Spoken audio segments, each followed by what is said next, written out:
Mon nom est Falilou Kane. Je suis né à Joal, dans la petite côte, au bord de la mer. Mon père est un ancien combattant de la Première Guerre mondiale, paysan pendant l'hivernage, tailleur le reste de l'année. Élevé sous ce toit, nous étions tous, après l'école coranique et en faisant l'école primaire, des paysans.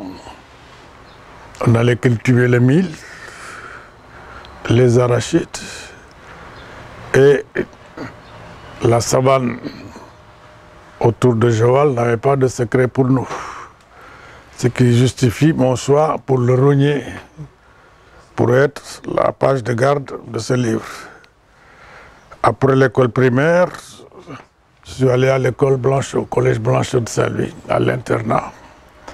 Après mes 4 ans là-bas, je suis allé au lycée Van Vollenhoven de Dakar, où j'ai obtenu mon baccalauréat en 1956, soit dit en passant, avec le prix d'excellence en première.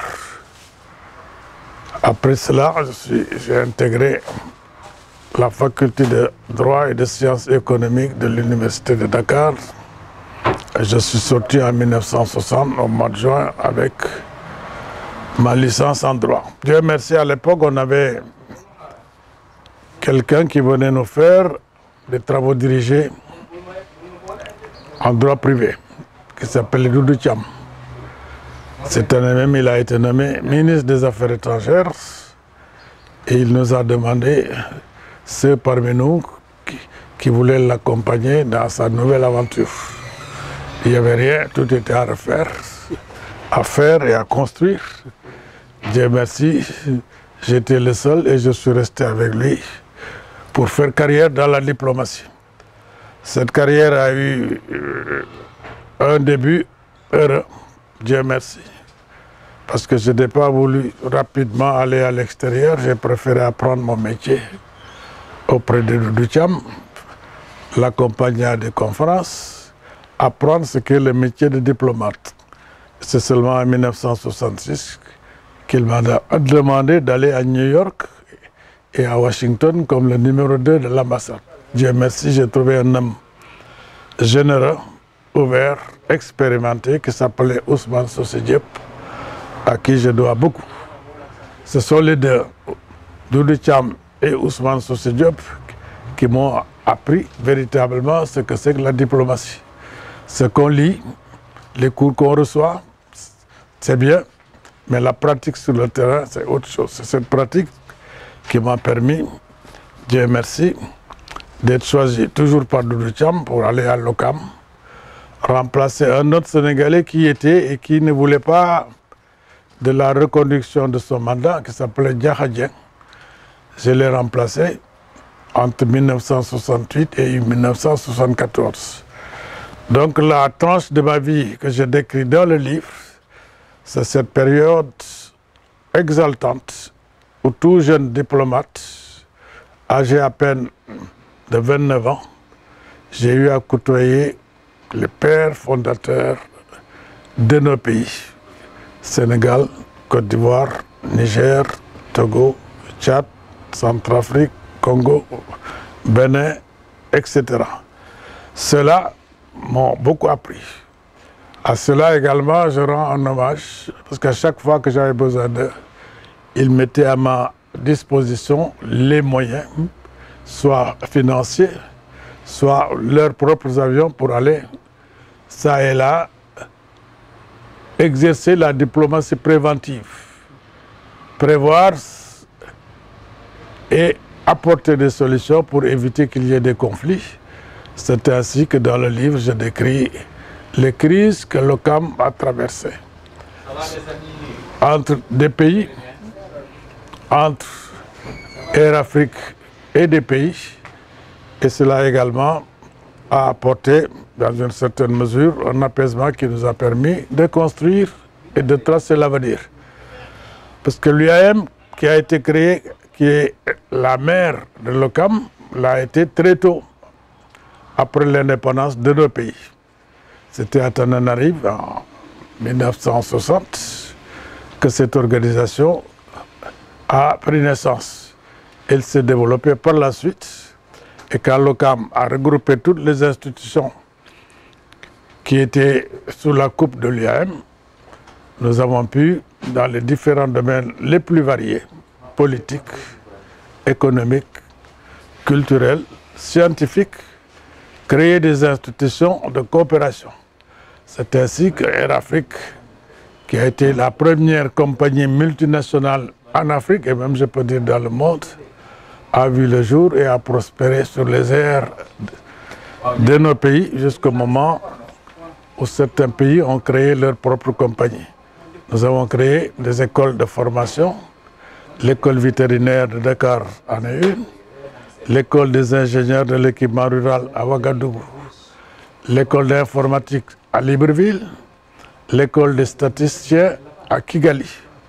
Au-delà de ça également, nous avions un institut culturel africain qui aujourd'hui a disparu. Dans le domaine de la législation également, nous avons mis sur pied un plan comptable qui a été pendant très longtemps l'instrument qui a servi à nos entreprises d'avoir une comptabilité commune entre les pays de l'OCAM. C'est par la suite qu'il y a eu l'acte de l'OADA, l'organisme qui a été créé en 1972, qui a pris le relais, ce qui fait que sur ce plan également, nous avons été pionniers. Le terme pionnier, je l'ai utilisé dans le livre, parce que quand l'OCAM a été mis sur pied, on se cherchait encore en Afrique. Nous, pays francophones, nos chefs d'État qui avaient l'habitude d'être ensemble, soit dans des écoles fédérales, école William Ponty, lycée Van Vollenhoven, devenu Lamine Gueye, lycée Faidherbe, et d'autres, et même qui étaient ensemble dans l'armée, on pensait que l'indépendance acquise, nous ne devions pas être dispersés sur la scène internationale, qu'il fallait que ces pays se donnent la main pour pouvoir agir et compter sur le plan international. C'est ce qui nous a permis de progresser, d'aider et de contribuer à la création de l'OUA, l'Union africaine, qui a pris le relais par la suite. C'est parti de rencontres entre des groupes que nous avions et d'autres groupes. Et c'est finalement au mois de mai 1963 que l'organisation de l'unité africaine a vu le jour. D'autres institutions également ont vu le jour par la suite. La Banque africaine de développement, d'autres institutions qui nous ont permis, dans les domaines les plus variés, de coopérer, le SILS, la CEDEAO qui est devenue Union économique et monétaire, la CEDEAO.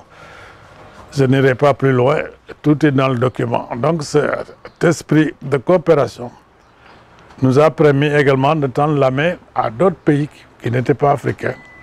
C'est ainsi qu'avec l'Europe, nous sommes en association depuis depuis le traité de Rome, devenu par la suite marché commun. Les États associés malgaches étaient tous des pays de l'OCAM. C'est par la suite, après des négociations, que nous avons créé ce qu'on appelle le groupe des États d'Afrique, des Caraïbes et du Pacifique, qui sont associés à l'Union européenne. Aujourd'hui, cette association, les pays qui viennent de ces associations couvrent les 5 continents et toutes les mers du monde, Caraïbes, Afrique, Pacifique. Nous avons également, pendant que j'étais à l'OCAM, initié la rencontre entre les pays qui utilisent le français comme partage. Nous avons mis sur pied une agence de coopération culturelle et technique, la CCT, à Niamey, au mois de mars, le 20 mars exactement, 1970. Celle-ci s'est développée et a donné naissance à la francophonie, qui aujourd'hui couvre beaucoup de pays et dont le Sénégal a assumé pendant un certain temps la présidence en la personne du président Abdou Diouf. Je pourrais continuer et dire que sans l'OCAM, je crois qu'il y a beaucoup de secteurs aujourd'hui qui n'auraient pas vu le jour. Mais grâce à l'OCOM, d'autres ont imité ce que nous faisions pour mettre sur pied des organisations autour d'un fleuve, l'OMS, le fleuve Mono, autour du lac Tchad, les airs, le contrôle aérien avec la SECNA, Agence pour le contrôle de la navigation, etc., etc. Ce qui fait qu'aujourd'hui, cet héritage légué par les chefs d'État de nos pays, les pères fondateurs, ceux qui ont été les premiers à créer les États dans leur pays, cet héritage doit être maintenu, fructifié pour nous permettre demain d'avoir véritablement les États-Unis d'Afrique. Figurez-vous que les États-Unis avaient commencé à 13. Les 13 États qui, à Philadelphie, ont créé les États-Unis, aujourd'hui ont prospéré, sont devenus aujourd'hui les États-Unis d'Amérique, avec 50 États et un État associé pour faire aujourd'hui la première puissance politique, militaire et économique du monde. Cet héritage, cet exemple de pouvoir en Afrique, faire la même chose, parce que nous avons une population jeune, nous avons toutes les ressources naturelles possibles, plus le soleil que nous avons en Afrique, qui s'il est maîtrisé, peut nous aider dans le domaine de l'énergie à aller de l'avant.